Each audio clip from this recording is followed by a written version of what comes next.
Bonjour à tous, ça faisait longtemps, non? Salut à tous. Alors tout d'abord, bonne année, parce que je n'ai pas refait de vidéo depuis Noël, et je crois même avant, si je fais pas erreur.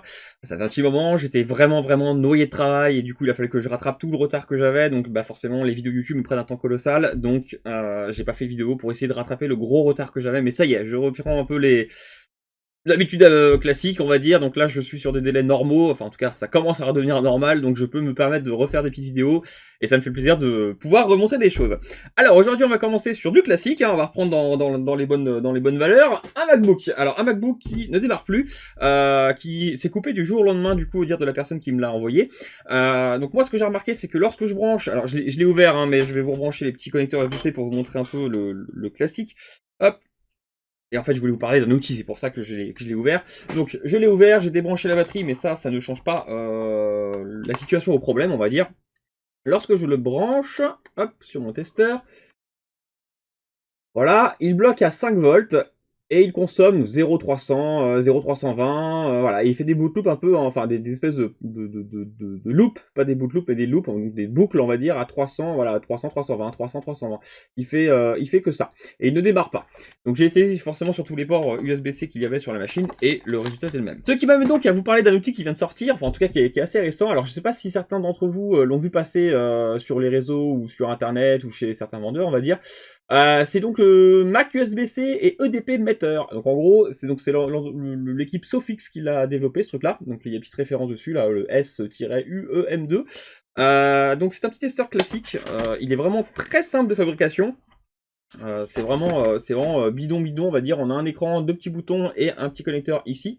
Et grâce à ce petit testeur, et c'est là que ça devient sympatoche, on va pouvoir tester, donc on va pouvoir brancher des petites nappes dessus, et ces nappes en fait vont servir à tester les ports USB-C des MacBooks. Donc en gros là, ma machine bloque à 5 volts, bon peut-être qu'il y a un composant qui va pas et qui fait que je bloque à 5 volts, mais en l'espace de quelques secondes, je vais pouvoir tester toutes les puces USB-C de la machine. Alors c'est super pratique parce que sur ce genre de modèle, comme on a euh, deux ports USB-C ici et deux ports USB-C de l'autre côté, on a donc quatre ports USB-C, donc 4 puces USB-C à tester. Et c'est toujours un peu long, entre guillemets, quand on a un blocage à 5 volts, parce que les 4 puces USB-C communiquent entre elles. S'il y en a une qui lâche, eh bien, tout est en carafe, donc on reste bloqué à 5 volts partout. Et du coup, bah, il faut trouver quelle est la puce qui serait défectueuse. Et c'est long parce qu'il faut démonter toute la carte, il faut tester toutes les tensions, toutes les valeurs de chaque puce. Alors, c'est pas horrible, mais ça prend un petit peu de temps. Et bien ce petit testeur là en fait va permettre de tester toutes les puces en quelques secondes forcément, et du coup s'il y en a une qui est défectueuse, et bien on le saura tout de suite. Donc c'est super bien, ça permet de gagner un temps phénoménal. Alors encore une fois c'est des testeurs qui valent un petit peu de sous, donc il faut que ce soit quand même valable, hein. Faut faire plusieurs Mac par jour ou par semaine du moins pour que ce soit rentable. Je crois que celui-ci je l'ai payé 250 € si je fais pas erreur, un truc comme ça, frais de port compris je crois de souvenir. Donc voilà, donc c'est pas atroce, mais ça reste un investissement on va dire, hein, donc ça coûte assez cher. Ce testeur va aussi vous permettre de tester un truc intéressant, ça va être la prise du coup EDP de la carte mère. Alors qu'est-ce que c'est la prise EDP? Bah en gros le EDP c'est pour la prise de l'écran, de l'affichage si je peux simplifier le truc. Donc en gros bah pareil, hein, on a une petite prise qu'on branche donc comme si c'était pareil que l'USB-C finalement. On le change en fait ici sur la machine là, on le claque, on l'enfonce dedans et on enclenche. Je branche sur la carte mère, je lance le petit programme, et en fait, c'est un simple multimètre qui fait des valeurs diodes, en fait, et qui a en mémoire les valeurs diodes de chaque modèle des MacBook. En fait, c'est très simple comme idée, celui qui a eu l'idée a eu une très bonne idée. Et du coup, ça permet de tester, du coup, au niveau de la carte mère, toutes les lignes qui vont correspondre, du coup, à l'affichage. Donc, s'il y a un défaut d'affichage sur votre machine et que vous n'êtes pas sûr que c'est l'écran ou la carte mère, bah, du coup, vous pourrez confirmer que c'est l'écran ou la carte mère. C'est assez pratique. Ça ne teste pas les écrans, mais ça teste au moins les cartes mères, donc c'est pas mal. En tout cas, ça teste les ports USB-C, et donc les prises USB-C, les puces USB-C, pardon, et ça teste du coup toute la partie, on va dire, ligne d'affichage et de caméra, et donc du rétroéclairage de la carte mère. Donc ça fait gagner quand même pas mal de temps. Donc on va tester ça, on va voir sur cette machine ce qu'il se passe. Alors moi j'ai déjà fait le test, hein, j'ai vu ce qui allait, ce qui n'allait pas, mais je vais pouvoir vous en parler plus en précision, si je peux dire ça comme ça. Et du coup forcément on va réparer le MacBook en même temps, hein, on va pas être bête, autant en profiter. Donc je vais brancher ce qu'il me faut, je vous passe sur le schéma parce qu'on va quand même en avoir besoin, et puis on en parle. On est donc sur le board view de cette petite carte mère, c'est donc une 820-00850, donc c'est un MacBook Touch Bar de 2018 hein, en 13 pouces. Alors, je vais rapidement vous reparler des puces USB-C, même si pour ceux qui me suivent, ils ont, je pense, déjà vu ça. Alors en gros, comment ça fonctionne? On a du coup un port ici qui est connecté du coup via des petites prises USB-C. Donc vous branchez votre chargeur en gros de ce côté-là, un clac ou clac, parce qu'il y en a deux de chaque côté du coup. Donc 1, 2, et de l'autre côté, pof, pof, 3, 4. Donc en fait, ces petits connecteurs-là, en fait, ils mènent à deux petites prises USB-C. Et en fait, pour chaque prise USB-C, comme je disais, on a donc une puce USB-C. En voici une, donc celle-ci par exemple, hein, et juste de l'autre côté, hop, ici. Donc en gros, voilà, une là, et les deux sont reliés à ce petit connecteur, si je peux simplifier le truc. Et pareil de ce côté-là, une là, et de l'autre côté, hop, une là, qui sont du coup pour ce connecteur-là. Voilà, donc en gros, je réexplique, hein, si on a une de ces 4 puces qui est HS, qui est fatiguée, à force de travailler, eh bien, le Mac ne pourra plus du tout démarrer ni charger. C'est un grand classique, parce que les 4 puces travaillent ensemble voilà, de pair, si je peux dire ça comme ça, mais s'il y en a une des 4 qui est HS, on n'aura plus de charge ni d'un côté, ni de l'autre malheureusement. Donc ça c'est un peu mal foutu de la part des ingénieurs d'Apple, mais bon, c'est comme ça que ça fonctionne, on n'a pas le choix, on est obligé de composer avec, si je peux dire ça comme ça. Et donc mon testeur, lui, il va venir se brancher sur ces petits ports-là, et du coup, comme on a plein de petits points de test ici, forcément de contact, ça va foncer vers les fameuses puces en question ici, et on va pouvoir en gros tester en mode diode, donc les valeurs, si tout est ok, si les valeurs sont bonnes, ou si on a des courts-circuits par exemple, ou des coupures de pistes, ou ce genre de choses. Donc voilà, ça va permettre vraiment de tester rapidement si ces puces-là sont en bon état, et du coup de gagner du temps sans démonter la carte mère. Bon après forcément pour réparer, on aura sûrement besoin de la monter, mais au moins pour faire le diagnostic on est un peu plus rapide. Alors c'est parti, je branche le petit testeur sur un des connecteurs USB-C et on fait les tests. Alors, il faut savoir que sur le testeur, voilà, donc le fameux boîtier là, donc on branche ici encore une fois les petites nappes. On a une nappe pour la droite, hein, c'est marqué dessus. Alors sur la caméra, c'est pas facile à voir, hein, right, et l'autre côté, vraiment left. Je vous mets comme ça. Voilà, donc il faut pas se tromper de sens par rapport à la carte mère, mais c'est pas très méchant. Au pire des cas, si vous vous trompez, ça fera pas grand chose. Il faudra juste réinverser les petites nappes pour être sûr d'avoir fait le bon test. Donc je branche la petite nappe du coup dans mon testeur. Hein, c'est un connecteur classique hein, avec un petit levier. Tac. Voilà, hop, j'ai donc verrouillé le système. Donc là, voilà, là j'ai ma petite nappe qui est là. Je l'allume ici. Donc il y a des piles dedans. On peut mettre des piles, on peut aussi mettre une batterie ou on peut simplement se brancher d'un côté ou de l'autre en fait hein, pour l'alimenter, du coup le démarrer. Donc là, voilà, il est démarré. Alors on verra peut-être si j'essaie de. Voilà, on voit pas trop mal. Donc là, il nous demande le modèle qu'on souhaite tester. Donc le modèle en question, c'est du A1989. Donc je vais choisir A1989 avec petite flèche et le bouton. Voilà. Ensuite, il me demande ce que je souhaite tester. Donc, on a 3 choix. Un pour le côté droite, un pour le côté gauche, donc les USB-C, et le dernier, alors je sais pas si on verra sur la caméra, pour le EDP. Le tout dernier, c'est celui-ci. Désolé, j'arrive pas à me caler. Voilà, ça c'est pour tester du coup la liaison de l'écran sur la carte mère. Donc, nous, on va tester d'abord les deux ports USB-C de chaque côté. C'est parti, je vais prendre du coup le côté right. En plus, j'ai mis bien le right. Hop, je vais brancher sur le MacBook. Voilà, et je vais vous montrer sous microscope, ça va être plus simple. Ça va être un peu zoomé, mais c'est pas très grave. Le principal, c'est que vous compreniez le principe. Voilà, donc là, j'ai branché du coup sur la carte mère, donc sur le port USB-C, encore une fois, le petit connecteur du testeur. Et je vous passe sur l'écran du testeur. Hop, je vais décaler un peu le tout. Alors, vous verrez peut-être pas tout à l'écran, mais au moins, vous verrez le principal, on va dire. Voilà, alors c'est pas facile de voir, mais voilà, en gros, il y a le bouton test en cours. Donc, je vais appuyer sur OK, tac. Et là, il est en train de tester, je sais, voilà, testing. Je vois au milieu qu'il teste le système. Voilà, tac, il a fini, là, il me dit complete. Et là, en fait, il me donne des valeurs. Alors, je vais essayer aussi de vous les montrer. Hop. Je vais essayer de... Voilà, super, on voit pas trop mal. Donc voilà, il nous donne le nom des pattes, en fait. Donc 3, 6, 13, 15, etc. Et de l'autre côté, il y en a d'autres. Hein. Donc si je fais tout le système là, voilà, elles sont là les autres. 33, 37, 40, etc. Et en fait, là, on a donc, par exemple, pour la 3, donc c'est la première qui est tout en haut ici. La valeur de ma machine est de 775, et la valeur que je suis censé avoir, c'est de 765. C'est ok. Là, il considère que c'est bon, il n'y a pas de problème, il n'y a pas un écart trop important de valeur, donc c'est parfait, c'est cohérent, pas de souci. Par contre, je vais vous montrer, parce que là, il a repéré un truc. Hop là, est-ce que j'arrive à vous le montrer là? Voilà, parfait, ici.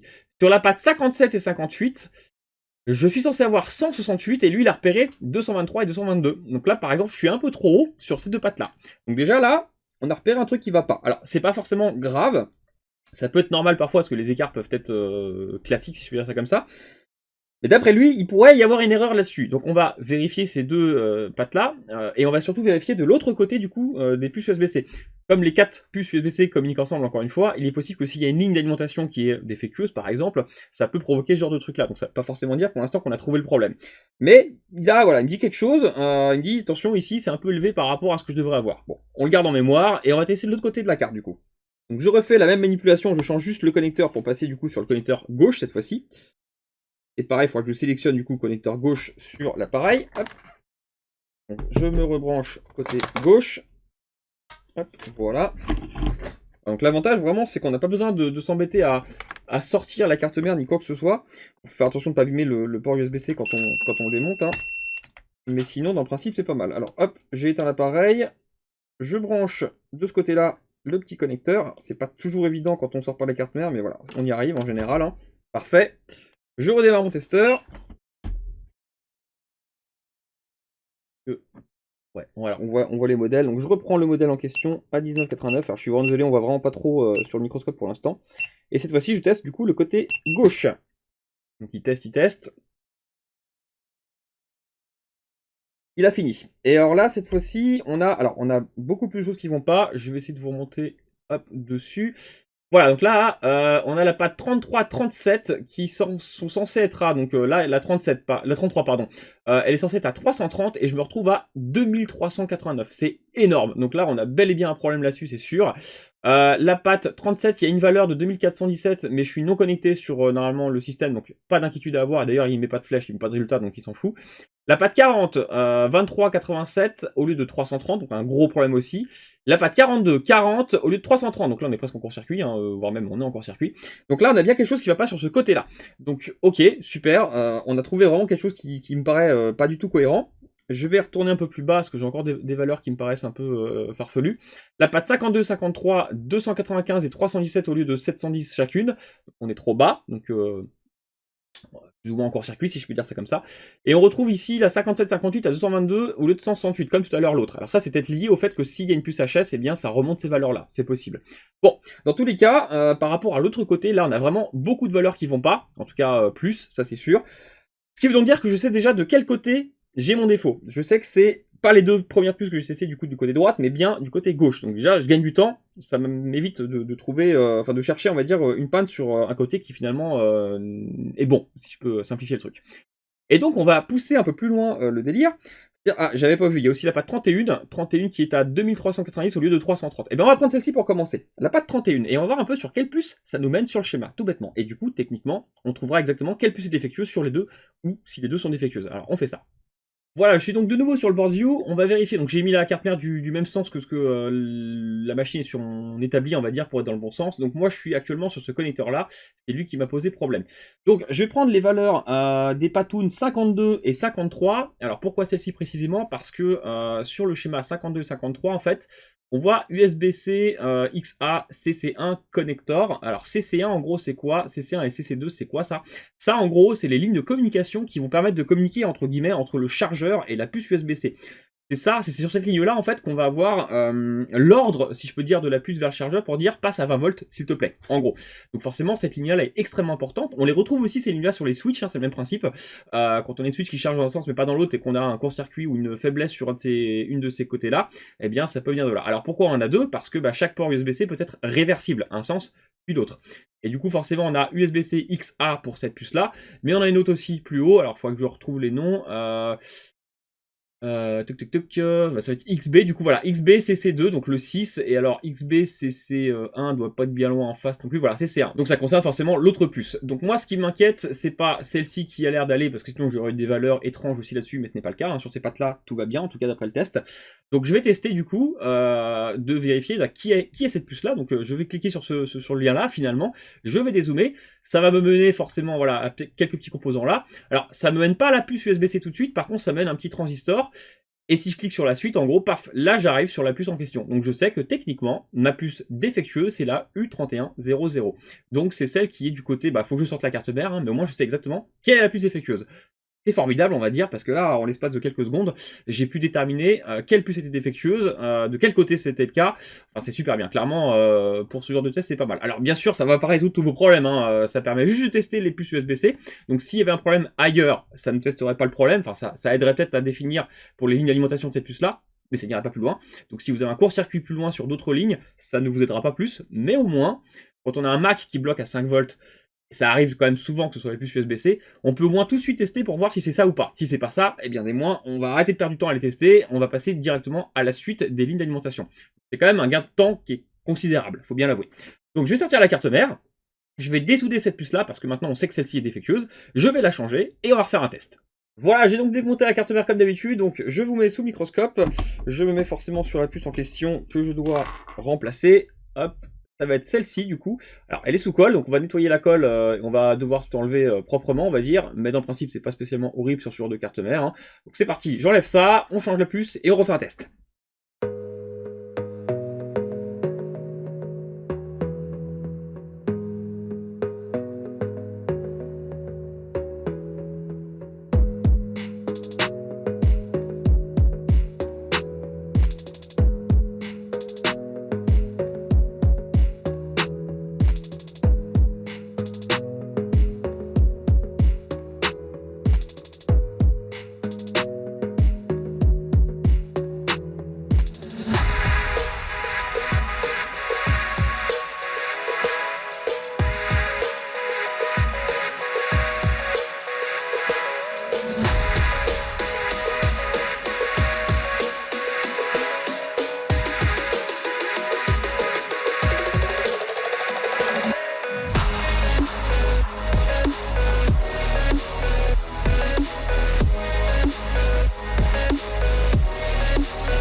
Voilà, je viens donc de changer la puce, je vais refaire un test avec le testeur pour voir si c'est mieux, et on va faire un essai forcément avec le testeur USB-C pour voir si on passe de nouveau à 20 volts. C'est parti, on fait ça.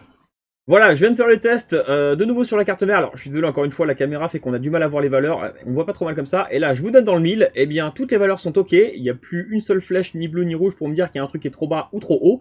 On voit bien, bon, on voit pas les chiffres, mais on voit bien qu'il n'y a aucune flèche. Donc là, toutes les valeurs sont au vert, si je peux dire ça comme ça.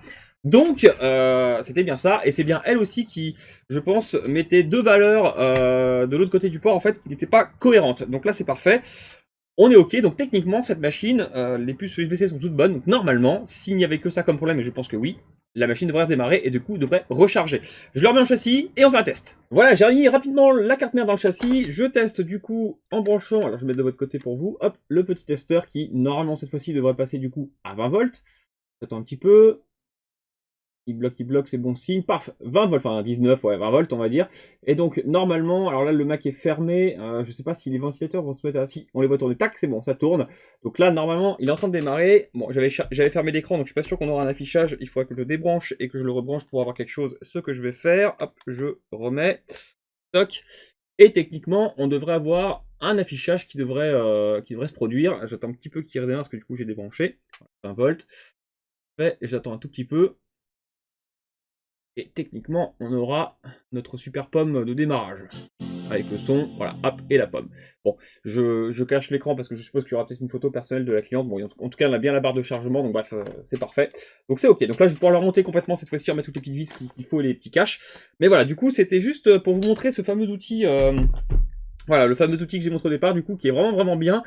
Et alors, ça... On peut réparer ce genre de modèle sans aucun souci et sans ce genre d'appareil, hein. C'est juste que c'est plus long forcément, et que il faudra s'amuser à tester toutes les lignes en fait manuellement au niveau tension et signaux si vraiment on veut s'amuser pour tester exactement et trouver quelle est la puce qui est défectueuse. L'avantage de ce truc là, c'est que du coup on gagne un temps fou en 2 secondes, voilà, on n'a pas besoin de sortir toute la carte mère, on branche juste dessus et on sait déjà si tout va bien ou pas. Et en plus, on peut tester du coup les fameux connecteurs EDP sur la carte mère. Donc si on a un problème de rétroéclairage, un problème d'affichage et qu'on a un doute sur l'écran, eh bien on teste avec ça. Déjà au moins ça va dégrossir pas mal le boulot. Donc voilà, j'espère que ça vous a plu. Je vous dis du coup à la prochaine le plus rapidement possible pour moi. Et j'espère que vous avez repris des choses. Allez, salut!